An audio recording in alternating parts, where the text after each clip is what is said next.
creatives as a whole, musicians, dancers, drama students, actors, we expose ourselves in a way that other people really don't. We put ourselves, as a solo act, we'll put ourselves in the middle of the stage with no one around.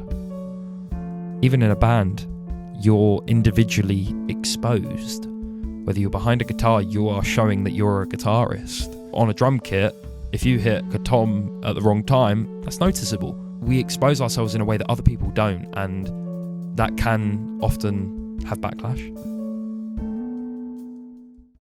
Welcome to the Cheers and Strings podcast, the show where I talk to musicians about what's happening within the local music scene, as well as listing some of their original music. So today, my guest is Joshua Lord, who's a singer-songwriter from the southeast of England. He's got years of experience of writing his own music, as well as performing live. It should be a really good episode, so I hope you enjoy it.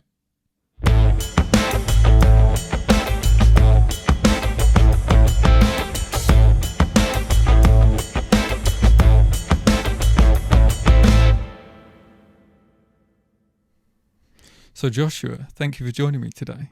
Oh, it's a pleasure to be here. Thank you for having me. Right, so I do want to dive into some of your music and give some of the songs that we recorded a listen.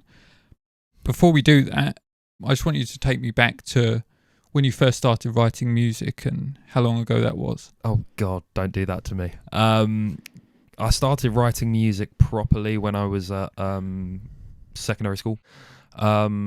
I was singing before then. Mum says I was singing before I was even talking. But definitely started focusing on that songwriting and exploring that route at secondary school. It happened because I was facing some challenging times. I found writing about it expressive and a way to get my emotions out. And then that's when I wrote my first song, which was about anti-bullying.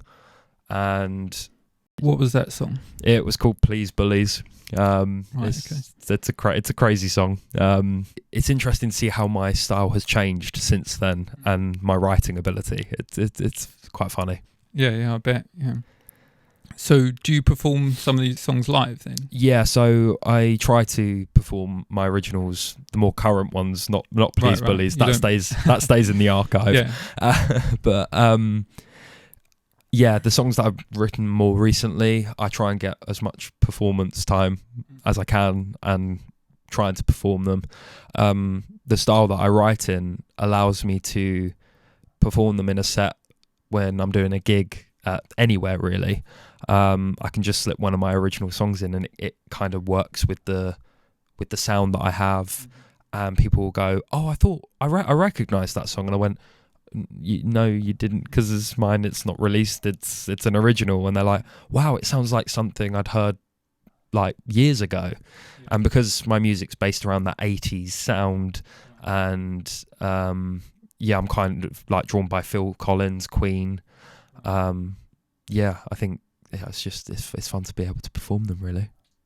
So are you also influenced by more modern musicians as well? Very much so. I like it's for some reason my generation, we hate Ed Sheeran, and I don't know where that's come about from, because last time I checked we like Ed Sheeran.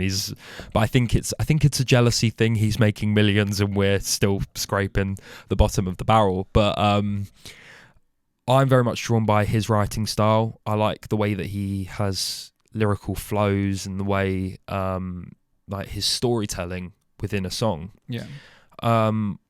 To be honest, there's not much. I get Lewis Capaldi again with his emotional stories. I think because I write power ballads, it's very difficult to look at the modern side. Yeah, okay, there are pop power ballads, but I'm very much drawn to those 80s, 90s ballads. Yeah. Like I mentioned, Phil Collins is someone that I heavily look to with the way that he can express that story through his lyrics, but also musically. And that's something that I developed at Elam and studying at college, kind of focusing on that, becoming a musical director, not just focusing on the singing and the lyrics, but actually focusing on the music as a whole. And it's now something I love a build. I love stripping something back right from the start, whether it be guitar, whether it be piano. Commonly mine is piano because I just love that piano sound, and that reflects me. And then just build up more and more, add a bit of a heavier guitar.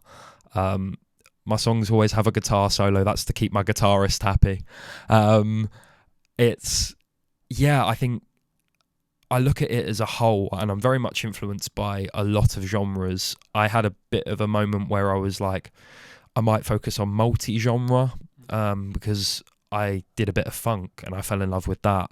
I did a bit of rock, I fell in love with that. I did a bit of pop, did a bit of EDM. And then I kind of just settled on this 80s rock inspired sound, but with a bit of a modern twist. Because I like I was saying earlier, with the people listening to my songs and going, hang on, I think like I've heard that before. It's kind of that familiar feel. Yeah, that nostalgic kind of vibe. Yeah. I love that. Yeah. And as soon as I hear that, I'm like, okay, mission success. I've achieved my goal. I don't know. It's just music. It's music, man. I love it. Yeah, absolutely. So you said that you play with another guitarist. Yes. How many different musicians do you play with? So it took me a while. Obviously, I came to West Hatch. A lot of people in my year weren't very music focused. The way I describe it is people had the passion of football and sports. I had the passion of music and dance and drama. And sure, I worked with other musicians in different years, but it took going to Elam and actually strictly focusing on music for 2 years to find my people and find who I worked best with. And believe me, it was a lot of trial and error. We were put in a lot of bands. I worked with probably 100 different musicians, and it took probably the end of the first year to actually go, right, I worked well with you. You're my mate, but you are a brilliant musician. And I built up, first of all, actually, I built up a session band consisting of my bass guitarist, Reese, my lead guitarist, George, and my drummer, Eddie. And I also had a saxophonist and rhythm guitarist, Theseus, and he was phenomenal. But I kind of then got drawn to this idea of kind of want a bit of a piano feel to kind of maybe replace that rhythm guitar, because I like this piano lead guitar combo, because you can let the piano be front and center, but you can also let the lead guitar be front and center and have the piano drop back. And that's when I realized I had a mate called Jeremiah, who is insanely talented and one of my closest mates. In fact, that whole band I would class as my close circle. And it's nice to have a session band that you're that close with, but you can actually work with, and you work well to a high standard and create amazing music. Yeah, absolutely. And so Jeremiah came in, and I like working with Jeremiah so much, because whether we're doing a whole band or whether we're doing, let's say, I want a bit of a stripped back version of a song, I'll just message Jeremiah and go, hey, you know that song we were working on, whether it be Feel That Way or I'm Lost, I know we've got the full band version, but are you able to just send me over a piano track of you just playing? And then I've got my acoustic version, which I can take and perform anywhere. I love working with people. I love drawing from people's ideas, because as much as I'm a musical director, when I'm in a live session or when I'm in a rehearsal, if I've got an idea and I voice it, and let's say Eddie goes, actually, I think this would sound better, or whether it's Reese saying, oh, this might sound better on my instrument, because they have the knowledge in their own instrument. Yeah, it helps. And that's why I'm very picky with who I work with. And I think that's just because there were some bad experiences, but there's also good experiences, and I've found that with my crew. Yeah.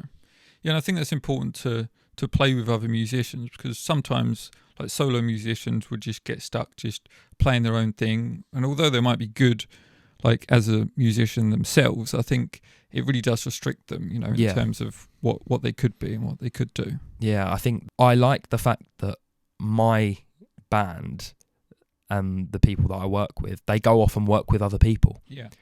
Because what that does is that gives them experience in a different genre. They pick up new skills that then they can bring back to me. Mm-hmm. Yeah. And from last time, Reese might know a different like pattern to play on the bass, or Eddie knows a few more fills that he can add in and a few more rhythms on drum. And that can impact my music and make my music better because they're expanding their knowledge externally from our rehearsal, and it just makes my music so much better. It sounds very selfish, but it benefits. I mean, I think that is a good thing, because sometimes musicians can be quite like selfish, or like they can be like, oh, I want these people just for my band or whatever. But as you say, I mean, it's a good learning experience for anyone. So, and it's going to make your music better at the end of the day. So I almost push them out the door and go work with new people. It's brilliant. Yeah, absolutely. So you mentioned a bit earlier about playing a wide range of genres. Mm-hmm. Do you think it's important as a musician to somewhat stay within a certain range of genres? Do you know what I mean? For the audience's point of view. It was difficult for me because I fell in love with every genre under the sun and wanted to play everything. And I looked at that at the industry we have now. Mm-hmm. That is so difficult to market. Yeah. You couldn't market a multi-genre artist because it's the unpredictability. Yeah. You could have a hit with a funk album and release an EDM album next. It's very drastic, but the funk album sold 10,000 copies. The EDM album only sold 500. And you've got to look at that, and a record label's never going to pick you up because it's unpredictable. They have no certainty. Yeah. And it took me a while to actually work out where I fitted in the music industry, because I was like, I don't really know what I want to do. And I had people pushing me one way and I had people pushing me the other. And then I found it by creating a rock song, very Queen inspired. And I went, I like this. I like this writing style. I like the ability to express myself with very raw and emotional lyrics. They are very straight to the point. There's no hidden meanings, innuendos, which I find in pop music there is. Yeah. And then I call it my sound, but my sound was formed, and it very much focuses on a small range of genres, like you said. Yeah. And that's the best thing to focus, I think. Try and limit what you're working on, and only draw on a few. Don't look at as wide as I did, because it's very difficult. It's always good for like inspiration to take things from different genres. 100%. And like my music, I snatch a bit from country. Yeah, especially with that. Yeah. Especially with lyric writing. Yeah. And some of the guitar that I have and the strum patterns, it is very much country inspired. Yeah. But it still falls into that rock element that I'm trying to bring across, and that also power ballad feel. Yeah, great. Okay, should we give one of them a listen then? Yeah. Right, let's do it.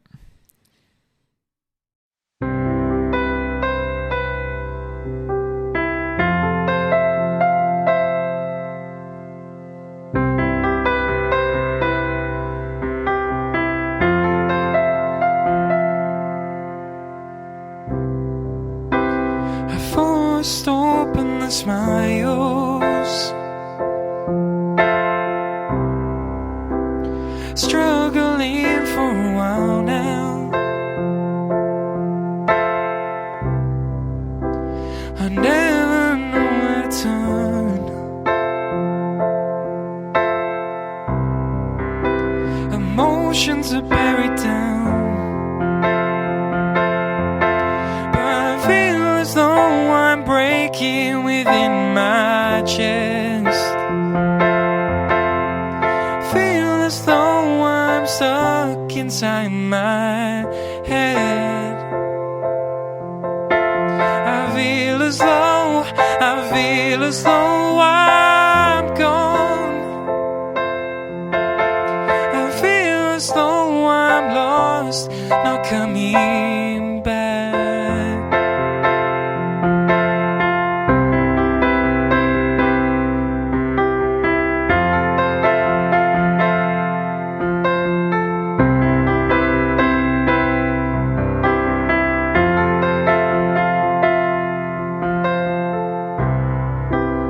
I stare into a mirror, but my reflection's just not clear. All the times my eyes feel heavy, a fear is all that remains. But I feel as though I'm breaking within my chest. I feel as though I'm stuck inside my head. I feel as though I'm gone. I feel as though I'm lost, not coming back. Oh,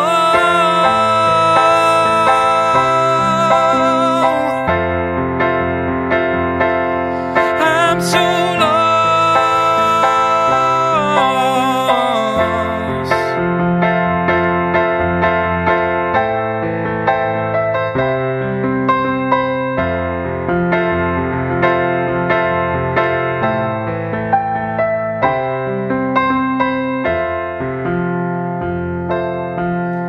But I feel as though I'm breaking within my chest. I feel as though I'm stuck inside my head. I feel as though I'm gone. I feel as though I'm lost, not coming back.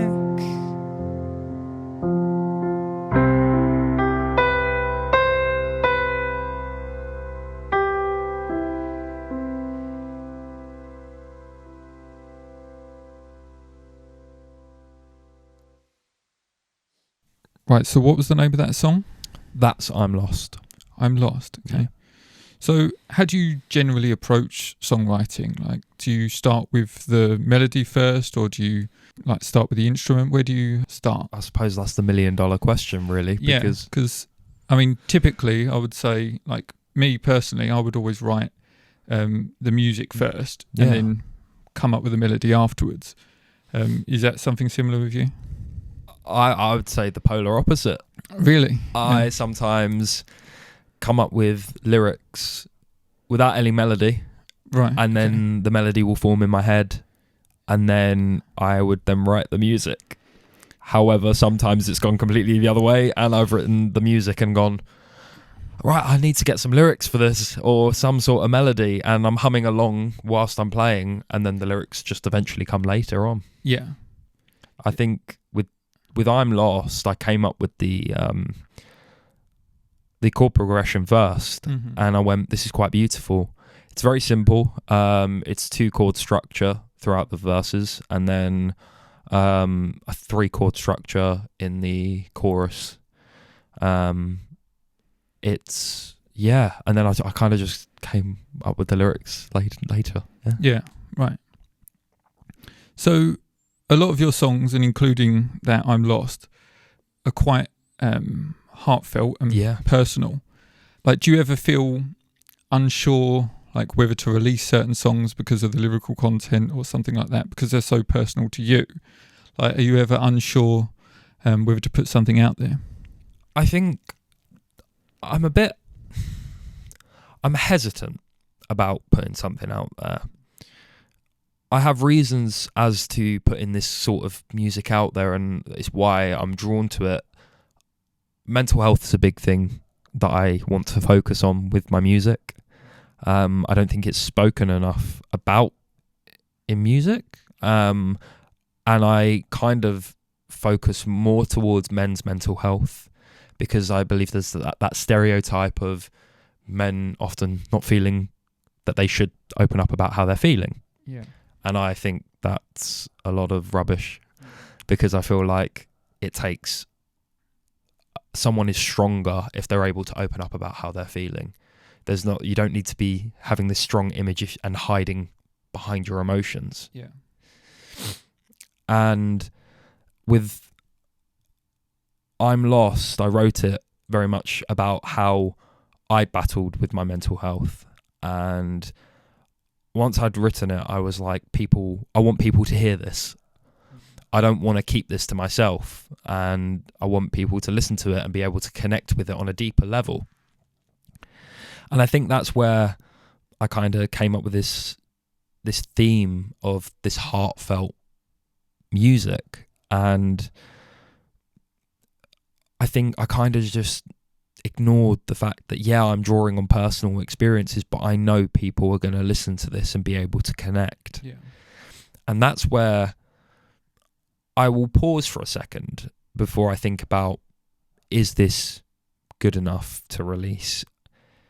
Because sometimes you can get to the point where you're literally like down in the dumps with your music and it's just like, okay, this is deep. Mm-hmm. Is this worth putting out? Because this isn't actually supporting anyone. This is, are you okay as an artist? Like, people will turn around and go, wow, that's a lot. Like, are you good? And I try and focus on more uplifting sides to mental health. My music's very much is, you're not alone. I want my music to bring people together, and I think that's where I'm open to releasing these emotional stories, basically, because I know the way that I write, it's an uplifting way, and I know it's going to bring people together. At least I hope. I don't know, but I'm hoping it brings people together. And from what I've heard, people have commented on my music and gone, wow, I connected with that. And thank you for sharing that. And that is like the highest praise I could ever get, because just to know it's helped someone, I've successfully done what I set out to do. Yeah. So you said a lot of your songs are written about mental health and men's mental health. There seems to be a lot of things in the media about musicians specifically and having mental health problems. Yeah. So do you think there's some kind of connection between musicians and mental health? And if so, do you think there's a reason why there's an issue there? Yeah, I think more now than it was, it's being normalised that people can be musicians. I think something that I faced at secondary school, but I think it dates back even further. Being a musician wasn't a normal thing. Your idea of a school kid is they're playing in the football team for a boy. Yeah. Or like they're hanging out with this big group of lads going out partying. My school experience was nothing like that. I very rarely went to parties. Yeah. And I wouldn't be in the playground playing football. I'd be in the music block working on some original music. Yeah. I think there's this idea of being different, and I think other people take advantage of that and sometimes can bring people down on it. And the laughter in assemblies, the hearing the comments walking around the playground, you kind of just learn to brush it off your shoulders, but at the start it can hurt. Yeah. And in regards to the mental health and other artists, I think most people have a similar story. That judgment not always being supported through it. And I think that drives their emotions into their music. Everyone's experiences are different. Everyone's music is different. I think it all links together. Yeah. And I think it's crazy, and it shouldn't be the case, but the creatives in as a whole musicians, dancers, drama students, actors, magicians. Let's include them. Performers. Performers. Yeah, we expose ourselves in a way that other people really don't. We put ourselves, as a solo act, we'll put ourselves in the middle of the stage with no one around. Even in a band, you're individually exposed. Whether you're behind a guitar, you are showing that you're a guitarist. Yeah. On a drum kit, if you hit a tom at the wrong time, that's noticeable. Like, we expose ourselves in a way that other people don't, and that can often have backlash. Yeah. But I think it takes stronger people to do that than being a team on a football pitch. Yeah, it takes courage to get onto a football pitch, but we're exposing ourselves in a different way, and we're writing music and creating something that is completely different and shows us for who we are. So yeah, it's a very interesting one. Yeah, absolutely. So I want to just change gear a little bit here. Yeah. So to what extent do you think social media plays a part in your music and how you spread your message? You hate it? I hate it. You and me both. It's funny, I hear the stories from my dad about how bands were found back in the day. It doesn't work like that anymore. You can't just perform a gig and be given a record deal like that if they like the song. I found out through my college experience that Universal had 3 categories they look for, and it's, you either have to be popping off, was their exact phrase, on social media, specifically TikTok, because that's where the huge draw is at the moment. Popping off at live shows, so having a good turnout to your live events, and having a high number of streams on like digital platforms, so Spotify, iTunes, Deezer, anything like that. They're the 3 things they look for, and if you aren't ticking at least 2 of them, they're not going to pay any attention. And obviously, that's a kick in the teeth. There's a class of about 70 musicians hearing that, whether that's singer-songwriters, that's guitarists, that's drummers. We're sitting and listening to our teachers telling us this is what Universal have told us to tell you. That's heartbreaking. And I remember coming home going, I'm never going to make it. Yeah. I think social media is so crucial there's definitely the positives, because you have an outreach. You can reach people that you couldn't reach walking down the street and handing out a CD. Yeah. However, there is so much pressure behind it to be getting the views, meeting the demand, and being able to release stuff. And I remember I have a bit of a following on TikTok. It took me a while to get there. I tried to transition my page in a different way to try and focus more on my music and not what I was doing before, and it was impossible. And I got so bogged down because the views that I was used to getting, I was nowhere near them. For instance, I was getting 10,000 views on one video, 200 on another. Yeah. And the 200 was on the one that I was trying to push for my music. Yeah. And I was like, I can't lie, it was hard to see that, because I was used to getting these loads of, like, tons of thousands of views, and I'm now sat in the hundreds. I don't really know what to do. And I looked at the algorithms and I tried to work it out. But it's a lot. I'm no engineer. I don't know what hashtags to be using. So do you find the same when it comes to creating slightly longer videos as well? Yeah. So, because, I mean, people's attention span nowadays is so short that they just want to see these tiny little videos that they're flicking through. So if you actually do a full song or a podcast like this, the odds of someone sitting through and listening to the whole thing is pretty unlikely. But I think it's important to do it anyway, you know? I mean, there's always going to be a place for different styles of content, you know? So I've got no doubt that you'll make it in whatever ever you want. But I do understand the frustration when it comes to social media, things like that, because it is a fickle thing. You know? Yeah, it's a challenge. You've got to just learn to navigate it, really. Yeah, absolutely.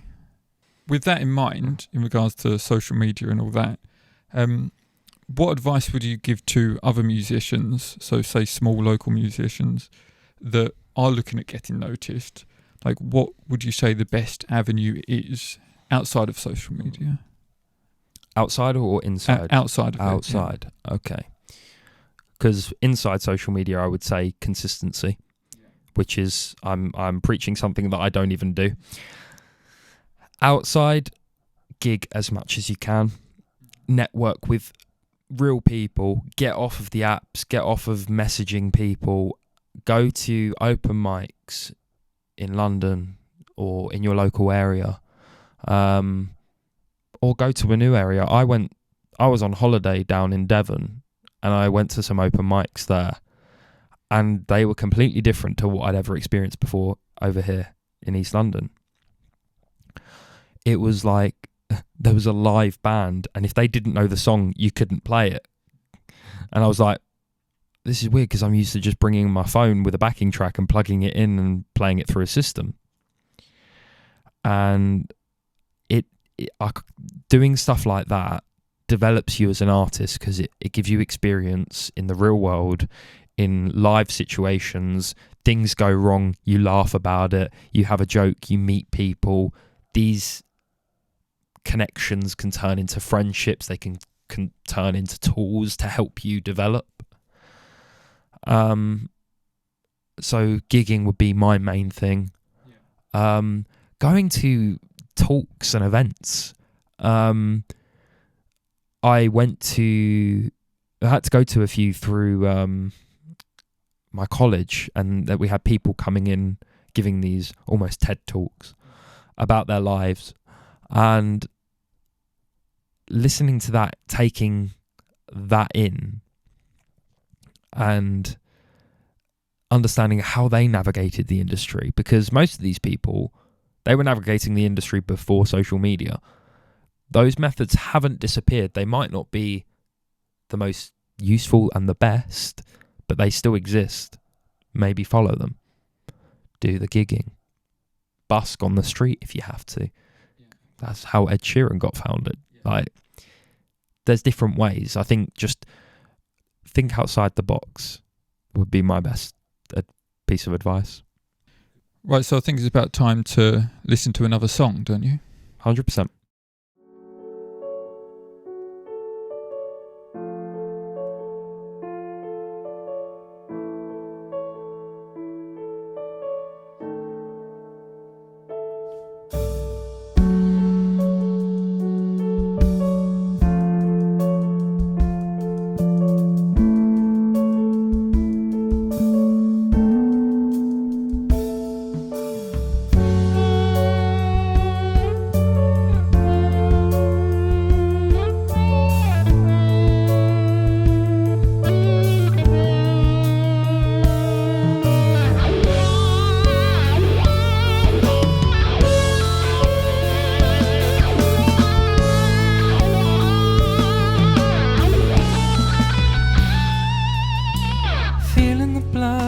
rush into my brain, a temper inside that I have to restrain.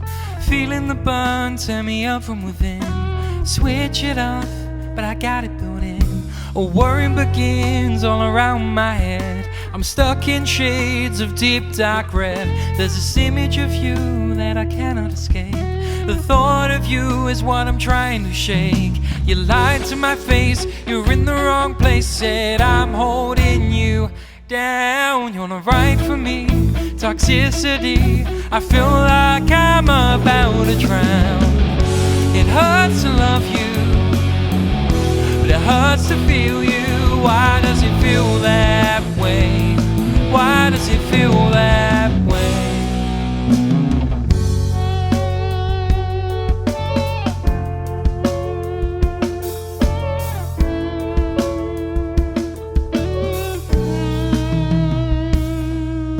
Remember the words you said to me. Said I was yours and we're meant to be. I'm stuck with you, you're staying right here while I'm just a fool. My friends saw it clear. I'm under control, one whisper and I'm yours. Shh. How'd you do that? 'Cause you lied to my face, you're in the wrong place. Said I'm holding you down, you're not right for me. Toxicity, I feel like I'm about to drown. It hurts to love you, but it hurts to need you. Why does it feel that way? Why does it feel that way? It hurts to lose you, but it hurts to keep you. Why does it feel that way? Why does it feel that way?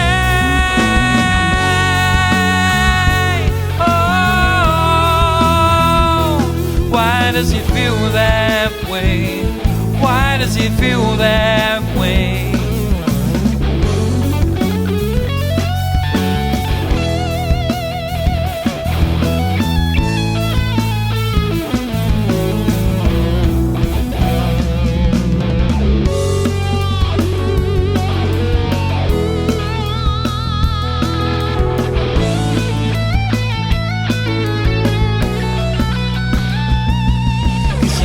To my face, you're in the wrong place. Said I'm holding you down, you're not right for me.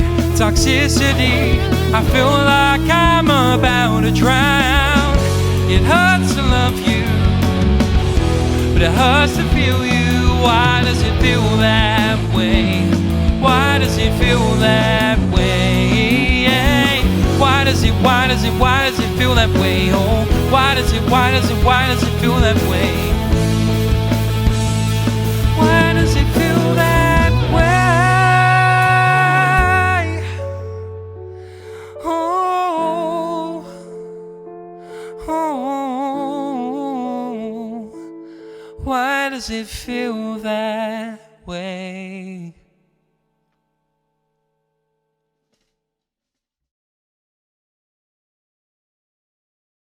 That was Feel That Way, yeah? That was. Fantastic. So can you tell me a little bit about that one? Well, that's your typical toxic relationship song. Right. That one kind of doesn't follow my theme of mental health, although it kind of does. I'm now thinking about it, because this idea of a toxic relationship, the impact that can have on a person, and the song is kind of a conversation in my head of like, why does it feel that way? Like all these things. I love the song. It's a good feel good song. It's like the drive that it has, and the journey it has musically. It's one of my favorite songs I've written musically. Yeah, I was going to say it is my favorite song that you've written, I must say. Oh, thank you very much. And so you recorded the music side of that, at least. We recorded the lyrics here, or the vocals here. Yeah. For that one. But could you just take us through what the recording process with the band was like? Yeah, so we got into a live session for that, and that was that track actually has a bass, that's Will, so my dep, because Reese wasn't available, and then Reese heard the recording back and went, damn it, I should have been there. It was a surreal experience, because we literally did take after take, and I think we got to about 6 or 7 takes of the song, literally just running through it. And we had a whole film crew recording us at every angle. You can go on YouTube to watch the full video. Yeah, I'll put it in the description.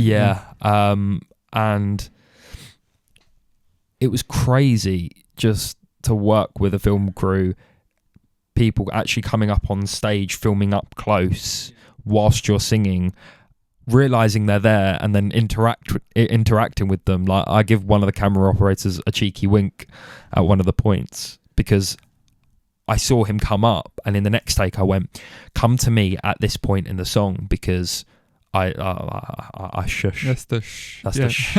And as I shush, I look at the camera and give him a cheeky little wink, you know. And it's just, it's not something you do very often, actually getting onto it, having cameras in your face on stage, especially as a up and coming musician, maybe when you're at the big level. And I just thought that whole process of just being with the band, we had a laugh, we had the headphones on, which is weird because I don't wear headphones usually when I'm performing. I felt restricted. And I was also on the mic stand, which again, I like to move on a stage. And I like to interact with my band. That's one of the main things. I love just going over to Reese, having a little boogie with him during one of my songs, during one of the rocky bits, just like feeling the music. And I couldn't do that in that session. I'm restricted to where I'm stood with my headphones on, and it's a weird thing. Yeah, but you were still rocking out. Oh, yeah. I was giving it my all, because those opportunities don't come around a lot, and I knew I was getting a video of it, and I wanted it to be as good as it could be. And funny enough, it's quite weird. I look at it, it's quite weird just sat at the piano and watching these videos back, playing, and then standing and just singing to a backing track with no band behind me. It's like, I feel quite, this is weird, because I'm so used to having that band behind me. And I like it, but I much prefer having my band with me. Yeah, I bet, yeah. Would you say you've always been a natural performer? Because during that performance, it was very impressive. It's very Freddie Mercury, I'd say. Oh, stop it. I would definitely say I love to entertain. Yeah. That's, as soon as I step onto that stage, that is my mission, that's my goal. I want people to have an experience when they come and watch me perform. Not just, I went to go and see a singer-songwriter. I went to go and see Joshua Lord perform on stage, and wow, that'd be the dream comment. Anyone watching want to actually tweet me that or something? Yeah, that'd be nice. But yeah, I love being on stage. It's where I feel at home, and being able to perform my original music, stuff that I've written on stage, have people cheer and engage with it, cry to it even, because I've had that, and that just, it's so impactful, and it's just like, wow. And I love it. And yeah, I definitely have drawn some of my stagecraft from Freddie Mercury. I definitely feel like the way that he utilizes a stage, I've definitely had my fair share of those moments. I've also choreographed little dance routines to some other, like some covers that I've done, where we add instrumental breaks, because at college we got to arrange our own versions of covers, and to give musicians a bit of a focal point, because sometimes you're focusing on the singer and there's an amazing band behind you, so give the musicians a chance to shine, and I love that. And sometimes when we had a bit of a musical break, I choreograph a little dance routine, have a little boogie, and I don't know, I just love it. Definitely performing. I want people to experience a good show. So yeah. So in regards to your music and recording, do you have any recording sessions lined up for any new music? So I am going to see my pianist Jeremiah in a couple of weeks. I've got a few stuff that I've been working on, a few songs, and we've got a gig coming up that we're working towards, and that's going to be a fun opportunity, because it's been a while since I performed with them. I took a gap year out, so my creative flow kind of took a pause, but I'm picking it back up. I've got a placement at uni. I'm going off to uni in September to carry on with my music. Shout out ACM, like big up. And I'm going to work with Jeremiah in a couple of weeks on these new songs, if we've got time, and just see what I can come up with arrangement-wise, and what I can create with him. And I think it's going to be a good laugh. I think we're going to have some good ideas. I think we're going to have some bad ideas. I've sent him over some the way I do it is I send him over some voice memos that I've already created of the melodies, and he's phenomenal because he can just hear it and go, right, I need to play that chord there. And sometimes it wouldn't be the chord you think, because it'll be a seventh diminished something or other, and I'm just like, sure, you play what you want and just make it sound beautiful, and he does. So yeah, I'm looking forward to that. And then obviously I've got uni coming up, which is going to be a very intense 3 years. I'm really going to push myself as an artist, work with new people, and very much focus on my sound that I've already created and just refine that more, create more material, get some stuff actually released online, because a lot of it is just videos of live performances, and I'm waiting to get that track recorded on Spotify. As soon as I get that done. So are you looking more at a like professional studio setup or more of a home studio thing? I have the ability to do it myself. I've picked up skills that, funny enough, you've given me some of those skills on Indeed, yeah. Logic, and that's really helped me. However, I would much prefer having someone else produce it. Yeah. It's stress.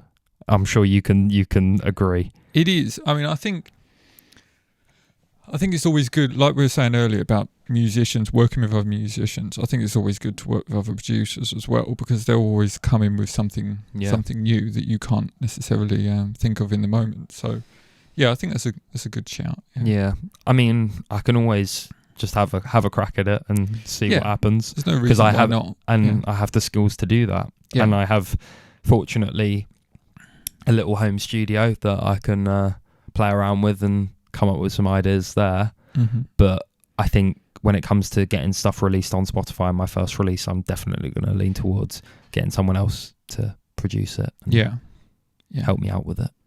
Yeah. Should we listen to your last song then? 100%. Okay, let's do it. What's this one called? This one is Do You Feel the Love? Okay, let's listen to it.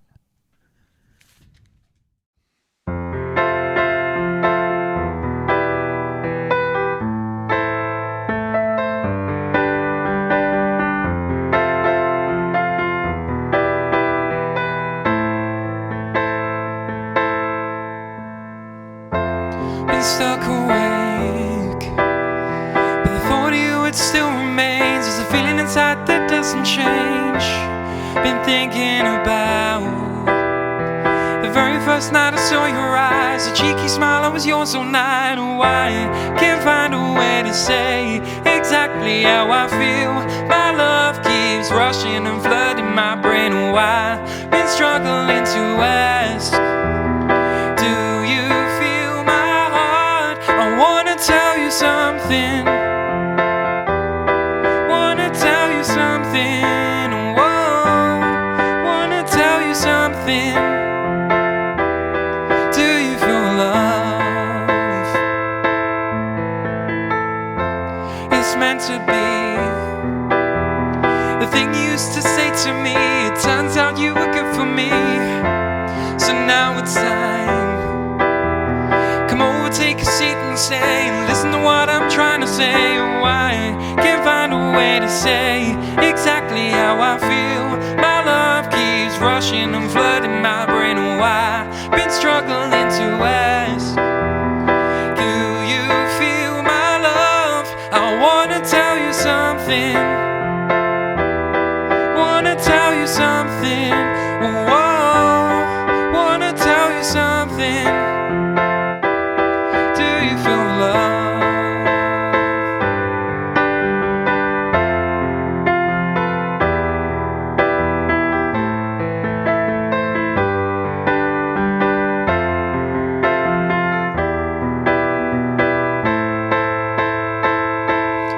Wanna tell you something. Wanna tell you something. Whoa, wanna tell you something. Do you feel love? I wanna tell you something. Wanna tell you something. Whoa, wanna tell you something. Do you feel love?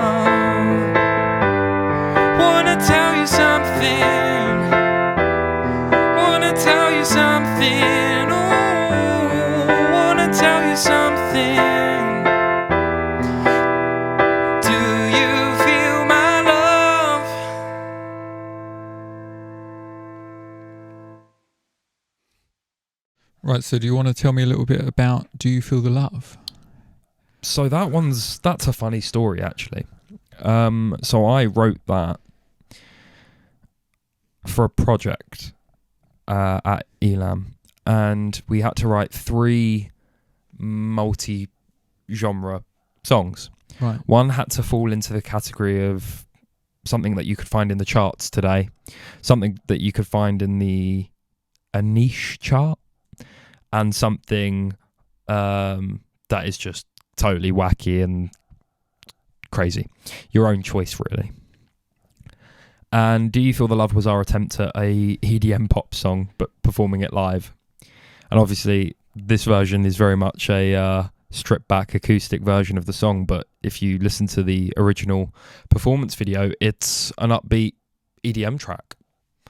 And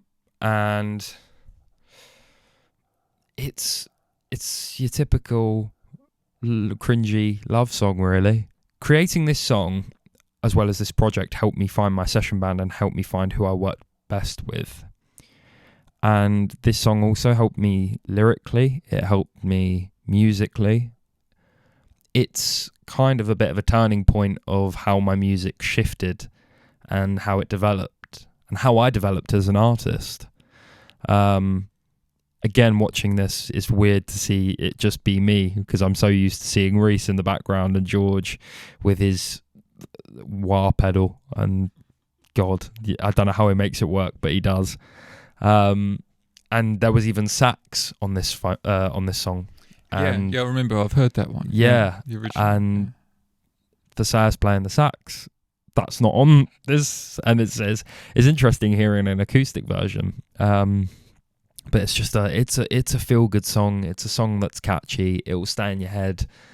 And yeah, believe me, I know. It's been going around my head for days. Yeah, no, I like it. I like it. I don't know necessarily if I might whack this on an album as a bit of a filler song, but I don't think it'd be one of the. My music's definitely changed since I wrote this song. Yeah, I feel that is more towards your old style. Yeah.